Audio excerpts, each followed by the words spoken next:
한반도의 중위파 논의는 조선 말기에도 있었고 또 1950년대 이제 중반부터 재기시작해서 4.19 시기에 중통론이라고 하는 조직까지 만들어졌었죠. 국가연합이라고 하는 형태에서 이제 국방권과 자위권을 갖고 있는 형태에서의 어떤 국가연합이라고 하는 것이 과연 가능한 개념이냐, 통일이라고 하는, 그러니까 통일의 방법으로서 연방제라고 하는 부분하고 그런 부분하고 사실상 같은 고민의 지점이 있는데, 무슨 얘기냐면 저는 개인적으로 북측이 90년대, 2000년대에 경제적인 어려움들을 어느 정도 벗어나서 앞으로 10년간은 북이 생각하는 정도는 아니지만 상당히 경제적으로 성장할 거라고 생각을 합니다. 그런 조건들이 여러 가지가 있습니다. 그건 이제 다음에 말씀드리지만, 그렇다고 그러면 북이 생각하는 그런 정도로 가고, 또 지금 현재 북의 법제나 뭐 이론적인 이런 부분에서는 완전히 사회주의 형태로 이제 가고 있습니다. 그러면 우리가 중립화 이야기를 할 때, 또 국가연합을 할 때, 이 이제 조선이라고 하는 국가와 대한민국이라고 하는 국가에서의 체제가 확실히 다르다는 거. 우리가 지금 그 전에 말은 안 했지만 국가연합이든 뭐 다른 어떤 한민족 공동체 통일 방안이든 할 때 그 기본 전제는 대한민국이 적어도 70년대 이후에는 경제적으로 또 압도적으로 우위에 있기 때문에 당연히 국가연합이 되든 연방제가 되든 북은 자연스럽게 단계적으로 남쪽에 흡수가 돼서 자본주의, 또는 흡수가 아니더라도 북이 자연스럽게 개혁개방이 돼서 자본주의화로 점차적인 이해관계를 걸어서 한국과 통일로 가는 그런 형태일 것이다라고 생각 속에서의 국가연합이나 그 국가연합의 이후의 어떤 중립화 문제는 뭐 동북아에서의 평화협정이든 평화협정 이런 것들을 국제기구에서 보장하는, 또는 새로운 협력체에서 보장하는 형태로서 그때 우리가 선택하면 되는 문제고, 그런 것을 염두에 두고 있었는데 지금 북이 두 개 국가를 넘어서 두 개 민족이라고 하는 극단적인 언사를 얘기를 하고 그런 얘기를 하는 정도까지 왔다고 하는 것은 남과 북이 완전히 다른 체제라고 하는 것을 실감을 하게 된다면 그때 우리 다음 세대들은 과연 어떤 선택을 할 것인가라고 하는 생각을 좀 해봐야 되는 게 아닌가 생각이 들어요. 제가 아까 이제 다음 세대 얘기를 자꾸 했는데, 앞으로 10년이 지난 다음에 남과 북은 완전히 소유관계가 다른 체제가 분명히 나타날 것이다. 또 두 번째, 한국에서 생각하는 것보다 북쪽 체제는 오래 지속이 될 거고, 향후 10년이 지난 후에 우리가 북쪽 체제를 봤을 때 우리의 일방적인 우월감에 기초해서 북쪽의 사회나 경제나 이런 부분들을 보는 것들이 현실적으로 많이 깨질 것이다 라고 하는 겁니다.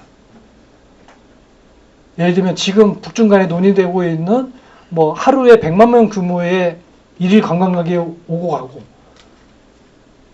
1년에 30만에서 50만 명 정도의 대한민국 사람을 제외한 세계 사람들이 북쪽으로 오고 가는 그 속에서 그러한 것들이 유튜브나 SNS에 사진이 올라가고 동영상이 올라가고 그런 걸 통해서 자연스럽게 우리가 하고자 했던 과거의 평화교육 뭐 이런 데에서 보여주고자 했던 것들이 자연스럽게 그런 형태를 통해서 북의 변화된 도시나 변화된 모습들이 올라가게 되고, 그런 것들을 더 확대하기 위해서 북은 법제적으로나 여러 가지 규범적으로 하나 둘씩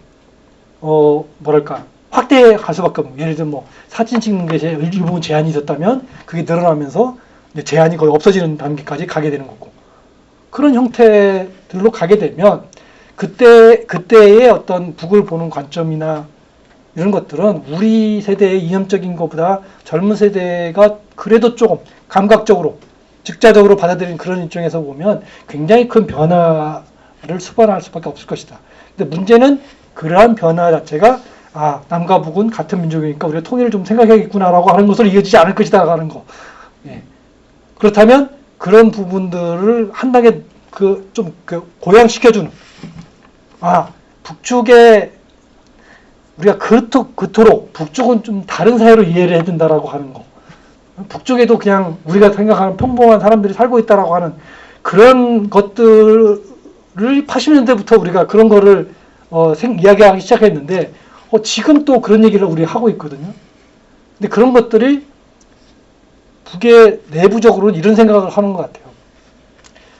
그렇게 부분적으로 이렇게 해서 이게 될 문제가 아니잖아.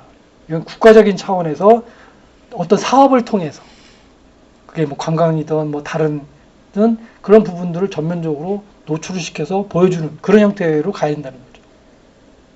그렇게 생각이 좀 변하고 있다는 점 봅니다.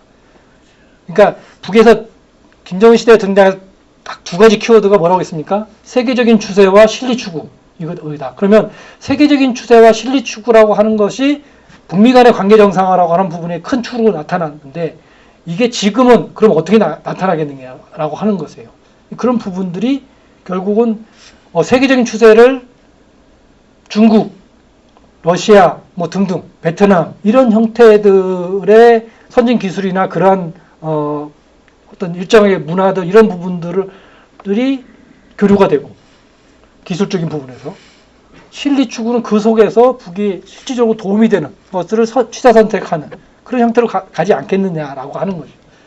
북에서 무슨 반동사상 배격법이 나오고 무슨 이렇게 통제적인 법이 나오면 저는 두 가지를 같이 생각합니다. 뭐냐면 이거는 자신들이 지금 사회주의로 이렇게 가는 것에 맞는 새로운 규범들을 만드는 형태와, 또 하나는 이거는 이제 문을 열고 나가기 위해서 예방주사를 지금 막 긋고 있다 라고 하는 그런 측면들을 같이 얘기해야 되는 게 아닌가 생각이 들어요. 질문이 조금 빗나가겠지만 어쨌든 앞으로는 국가연합 형태의 통일이라고 하는 것도 과거보다는 훨씬 더 현실감 있게 논의될 수 있는 기반이 마련됐다 이렇게 생각합니다. 북측에서 두 개 국가론을 얘기함으로써. 2021년도 조선노동당 8차 대회가 끝나고 나서 당규약이 개정이 됐는데, 거기에 보면 해외 동포들과의 통일 전선 연대를 대폭적으로 강조하는 그런 내용이 처음으로 들어갔고, 말씀하신 대로 이제 그의 이제 법제화까지 이렇게 됐습니다. 근데 현재 그런데 한국, 미국, 일본 패스포드로는 북에 못 들어간다 라고 하는 게 현재 기본 방침입니다. 사실 근데 해외 동포들이 제일 많은 게 미국 지금 현실적으로 북쪽에 많이 가고 싶어 가야 되는 노는 세대들이 많은 게 일본인데, 지금 현재 그런 생각인데, 제가 생각할 때는 그 규정은 좀 있으면 풀릴 것 같고요. 한국을 제외한 외국 패스포드를 가진 사람들은 북쪽의 관광이나 이러저러한 사업 목적, 교류 목적을 가지고 들어가는 것이, 또 그러한 논의를 하고자 하는 것들이 올 8월부터 저는 정상화될 거라고 생각합니다. 그래서 며칠 전에, 어제인가요? 그 세계 식량기구 총장이 북에 들어갔죠. 제가 알기로는 북쪽의 교류나 이런 거 목적으로 가고자 했던 사람들이 지난 4월 달에 북쪽에 이 제안서를 넣었는데, 금방 될 거야 라고 했다가 지금까지 안 되고 있습니다.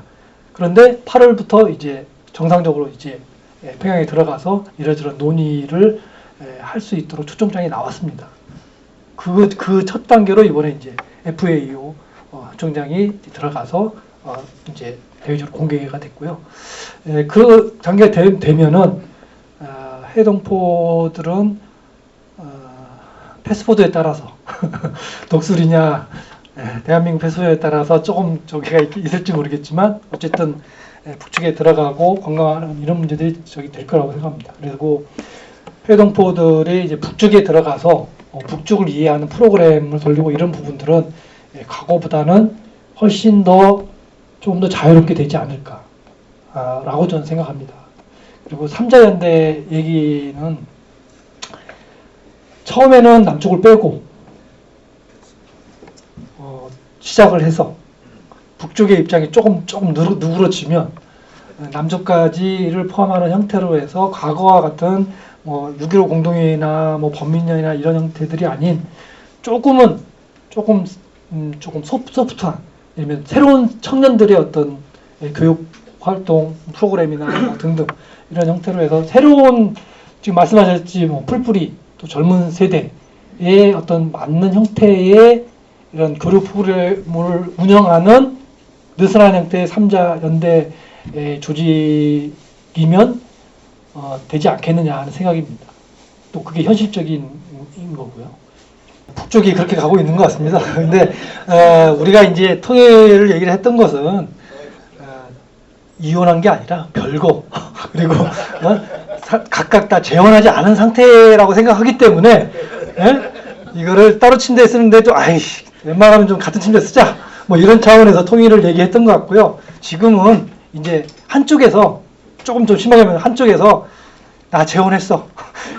이제 우리가 합치는 거는 불가능해라고 하는 선언을 했는데, 우리가 이제 좀 그 비유로 말씀드리자면 진짜 재혼했는지 한번 좀 조사를 좀 해보고 그냥 이게 다른 이유가 또 있는 건지, 아니면 지금 관계가 좀 안 좋아서 그런데 관계가 좀 좋아지면 사실은 나 재혼 안 했어 라고 또 얘기를 하고 나올 것인지, 이 문제를 지금은 조금 더 지켜봐야 될 상황이라고 생각합니다.